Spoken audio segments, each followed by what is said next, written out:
Hello and welcome to Nirmal Bang, ladies and gentlemen. I'm Hiral Dadia. We have with us Kunal Shah, Head of Commodities Research, joining in. Kunal, welcome to the show. Kunal, overall, if you go to see, let's start with gold and silver today. Seeing the way the dollar has been moving as well, what would your view be and what would you recommend being a Friday? First of all, today there is a very important event, and the event is non-farm payrolls data. Every time this data has caused major directional moves from last 4 months in gold and silver. So we've not seen a single payroll report where that has not caused 400, 500 rupees upside or downside in gold futures. So today is one of those days, and all eyes will be on that data. If you see what is the expectation on the data is that US payrolls last month was roughly around 5,31,000. This time it is expected to be 5,50,000. So today we have to wait and see that how much the data is coming. So any number, if the payrolls goes down to 400, 450, I think that will trigger sharp short covering in gold, because gold is being badly hammered. Gold क्यों नीचे आ रहा है अभी फिलहाल? Gold इसके लिए नीचे आ रहा है क्योंकि फेडरल रिजर्व के जो चेयरपर्सन है यूएस के सेंट्रल बैंक के हेड, वो ऐसा कह रहे हैं कि हम जो लिक्विडिटी निकाल रहे हैं $15 बिलियन से, वो हम एग्रेसिव कर डालेंगे नेक्स्ट 2 महीने में, 3 महीने में.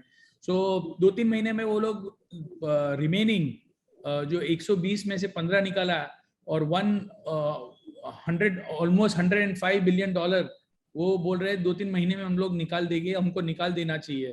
तो अगर इतना लिक्विडिटी निकल जाता है तो इन्फ्लेशन बहुत ज्यादा गिर जाता है और गिर जाएगा, और अगर इन्फ्लेशन गिर जाएगा तो गोल्ड शॉर्ट टर्म में कैसे चलेगा? सो ये लॉजिक से गोल्ड नीचे आ रहा है. सो गोल्ड में गोल्ड के फंडामेंटल गोल्ड हम क्यों बाय करने के लिए रिकमेंड कर रहे हैं? क्योंकि आगे जाके अगर ये लिक्विडिटी सेंट्रल बैंक्स निकालेंगे तो धीरे धीरे ग्लोबली स्लो डाउन आएगा, और ग्लोबली स्लो डाउन आएगा तो गोल्ड ऑटोमेटिकली बढ़ेगा. But this is our long term view. This is nothing to do with what is going to happen in the short term. Short term में क्या होने वाला है वो आज पेरोल्स का डेटा डिटरमाइन करेगा. Any number below 4 lakh gold will shoot up by 400 to 500 rupees, no brainer. Any number more than 550, जैसे 6 लाख आ गया, 6.5 lakh, gold will go down unfortunately, but gold will still go down further. So ये दो numbers आप ध्यान में रखिए. और 555 आएगा तो कोई मेजर इम्पैक्ट गोल्ड पे नहीं देखने मिलेगा. मुझे लग रहा है कल का लो शायद गोल्ड होल्ड करेगा. कल 1765 आई थिंक रफली कॉमिक्स में होल्ड किया है, so it should hold. But मैं लॉन्ग टर्म के लिहाज से कोई बड़ी मंदी में नहीं हूँ ना. मुझे लग रहा है कि लॉन्ग टर्म में तो बढ़ेगा, बट अभी शॉर्ट टर्म में ये सब रीजन के कारण थोड़ा बहुत प्रेशर आया है और 1-2 दिन रह सकता है. Correct. So that is with regards to gold and silver. Kunal, yesterday OPEC ने उसका डिसीजन जो है आउटपुट हाइक करने का वैसे ही रखा है. Now prices rebounded.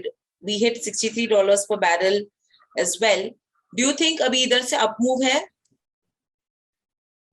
Yesterday OPEC's move was absolutely expected. Nothing new with their move. Now for crude oil, what is to be seen is further escalation of the COVID crisis. Subscribe to our YouTube channel for in-depth interviews of India Inc. and press the bell icon so that you do not miss our updates. For the aeroplanes. So ये इसकी demand अगर जो कम होती है तो 1.5 से 2 million barrel की crude की डिमांड कम हो जाएगी, जैसे पहले सब कंट्रीज ने एक दूसरे के उधर फ्लाइट बैन कर दी. So now all this depends upon the virus. So अभी तक last by grace of God last 1 year was the year where this COVID crisis was not so dominant to impact the overall outlook. But now after 6-8 months we are seeing that old scenario repeating again. मुझे बहुत ज्यादा upside नजर नहीं आ रही है. मुझे लग रहा है 5170 5180 क्रूड बेचना चाहिए, 5250 का स्टॉप लॉस रखना चाहिए और 5050 का टारगेट रखना चाहिए. Right. Or simultaneously anything on natural gas?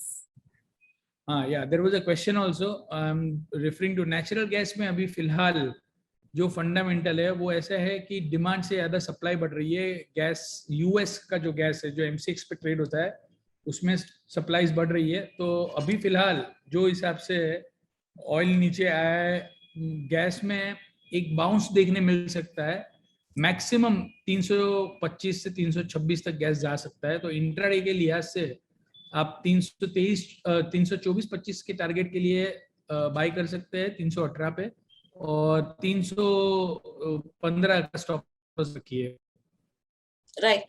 Kunal, if you're looking at base metals as well, in between you had said there's no major direction coming in terms of copper, but anything now in terms of especially nickel, aluminium? मैंने पहले भी बोला था, आज भी बोल रहा हूँ। आज देखिए कॉपर, जब हमने वेडनेसडे वेबिनार किया था तब कॉपर का रेट चल रहा था तकरीबन 732-35। कॉपर नीचे में 718 का लो मारा है, और निकल आज भी 1550 का भाव है। So fundamentals are, if you understand, it can really help you. मैं टेक्निकल लेवल्स में कोई मिरेकल नहीं कर सकता हूँ, बट मैं आपको एक डायरेक्शन दे सकता हूँ कि आज इवनिंग को क्या करना चाहिए। मेरी राय में कॉपर अराउंड 729-30 के आसपास बेचना चाहिए। 733.50 का स्टॉप लॉस रखिए, और अगेन 722-723 के बीच में शॉर्ट पोजीशन कवर करनी चाहिए। निकल बाई लग रहा है, 1548 में बाई कीजिए, 1560 का टारगेट रखिए, और 1565 का टारगेट रखिए, और मुझे लग रहा है आपको स्टॉप लॉस रखना चाहिए 1541 का। So that's with regards to base metals. Thank you, Kunal. Thank you, participants, for joining in, and have a happy weekend. Subscribe to our YouTube channel for in-depth interviews of India Inc. and press the bell icon so that you do not miss our updates.